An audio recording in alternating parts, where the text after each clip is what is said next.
We begin at 5 with 2 deadly crashes, both easily preventable. 4 people are dead within just hours of each other.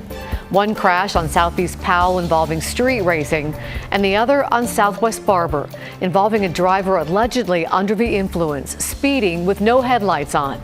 Both of them hitting innocent drivers. Thank you for joining us. I'm Laurel Porter. And I'm David Molko. Portland has seen 11 traffic-related deaths just this month and 42 so far this year. Let's get right to Thomas Schultz on Southwest Barber Boulevard, the scene of the most recent crash. Thomas, walk us through it. Yeah, David, police say the driver was speeding along this roadway along with their headlights off. Now, there was also, they crashed into the minivan here along this wallway, and there was a person who was killed. The passenger in the Toyota sedan, the driver was taken into custody.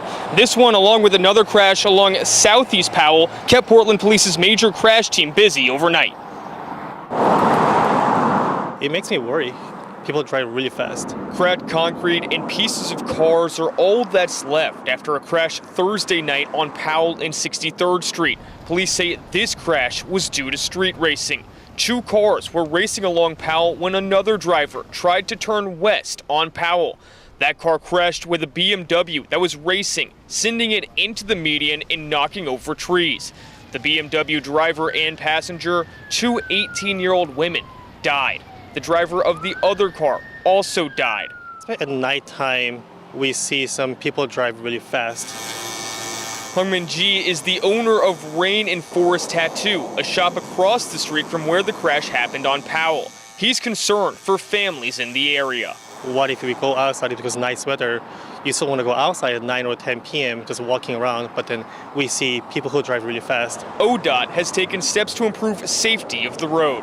Anytime we see fatalities or serious injuries on the state roads, we always want to know what's going on. They have reduced the speed limit to 30 miles per hour, installed high visibility crosswalks, and taken numerous other steps. But crashes are still happening. Feels like Southeast out here, it's gotten pretty lawless with drivers. Karen Kennedy lives in Southeast. She hopes the city brings back more traffic cops. I think that not having a traffic division for the police has really not helped the situation because we have so many people speeding. The traffic division was just reinstated in May. In 2015, Portland began Vision Zero, a program aimed at reducing traffic deaths. One of its biggest goals is to improve visibility and reduce speed limits. And on Powell, that's happened. But residents don't think it's enough. I think it's frustrating and it's upsetting to everybody who lives in Portland to see this. Now, while police were investigating that Powell Boulevard crash, they blocked off the intersections investigating the crash. And when they did so, they say another driver driving under the influence crashed into one of their police cruisers. He was taken into custody. Luckily, no one was hurt. But so far, there have been 42 deaths in the city due to these traffic crashes so far this year, 11 in July. We also received a statement from Commissioner Mingus Mabs saying there's no way around it. There's been quite a few traffic deaths so far this year, but he says he's working hard with people to make sure that roadways are kept safe. David, Laurel. So many tragedies. Thank you, Thomas. And this evening, we're learning more about the man authorities say is connected to 4 women who've turned up dead in and around the Portland area. One of the victims reportedly accused Jessie Calhoun of domestic violence just months before her death. Let's bring in Mike Benner now. Mike, what have you learned about these allegations? Yeah, the Willamette Week newspaper is reporting that the documents detailing the alleged violence are under seal because of the investigation into Jessie Calhoun. That said, KGW has obtained a number of other documents that cast a bad light on Calhoun. You're looking at the face of Jessie Calhoun. The Willamette Week newspaper identifies the 38-year-old Calhoun as the man law enforcement is calling a person of interest in the deaths of 4 women. One of them is Kristen Smith, whose body was found in Southeast Portland back in February. Her mom shared this in a video statement posted on Facebook earlier this week. Everybody keeps asking, is there a serial killer? Is there a serial killer? That much is unclear. What we do know is that Calhoun is a career criminal who's exhibited violent tendencies towards women in the past. The Willamette Week reports that in November of last year, one of the 4 women who turned up dead, Ashley Rial, filed an allegation of domestic violence against Calhoun. While authorities aren't releasing that report because of the pending investigation, KGW has obtained court documents dating back to 2007 and involving an old girlfriend. She alleges that while drinking in a bar in Baker County, Calhoun grabbed her by the throat to the point she couldn't breathe.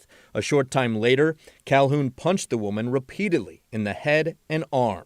Court documents show that a year later, also in Baker County, Calhoun was accused of pulling the same girlfriend off a bike and dragging her 50 feet across a parking lot. Much more recently, Calhoun is accused of threatening the father of a new girlfriend's children. It's all laid out in a stalking protective order filed in Clackamas County Court in May of 2022. According to court documents, Calhoun texted Craig Wangrid in late April of last year.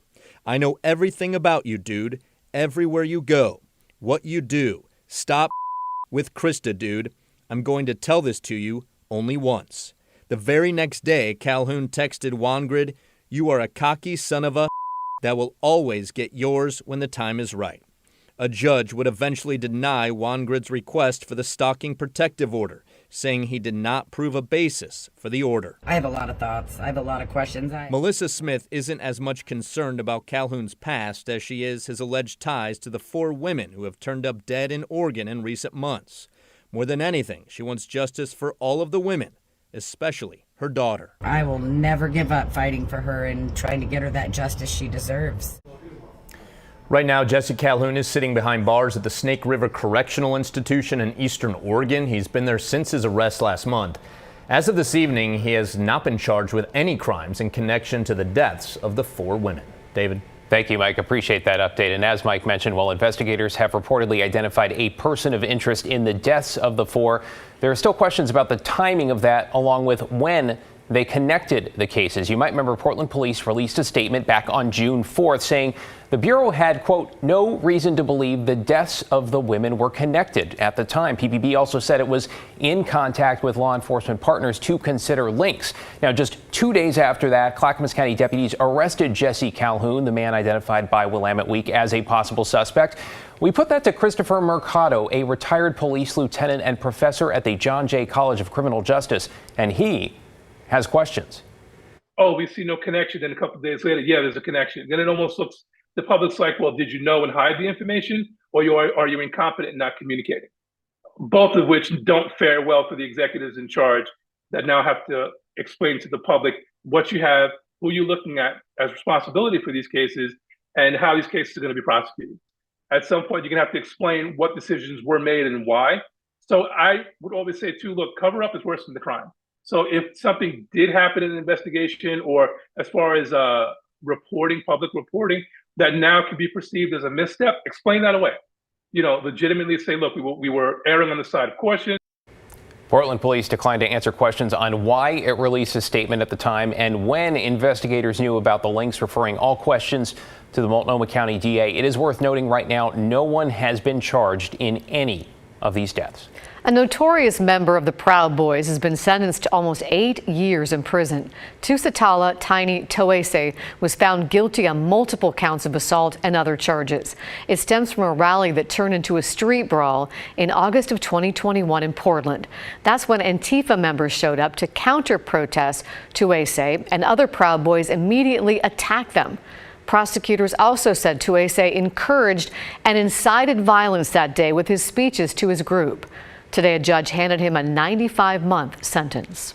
2 days after chunks of ash rained down from a massive fire at a vacant Kmart in northeast Portland, hazmat crews were out after officials confirmed some of that debris tested positive for asbestos. Daisy Caballero's here. Daisy, this is not something you want to touch or handle. What should people do if they find this debris in their yards? Well, David, DEQ emphasizes to KGW that not all debris found in northeast Portland contain asbestos. But it's important to stay cautious when cleaning this up. DEQ is working alongside the Oregon Health Authority, Portland Bureau of Emergency Management, and other agencies to investigate the spread of debris.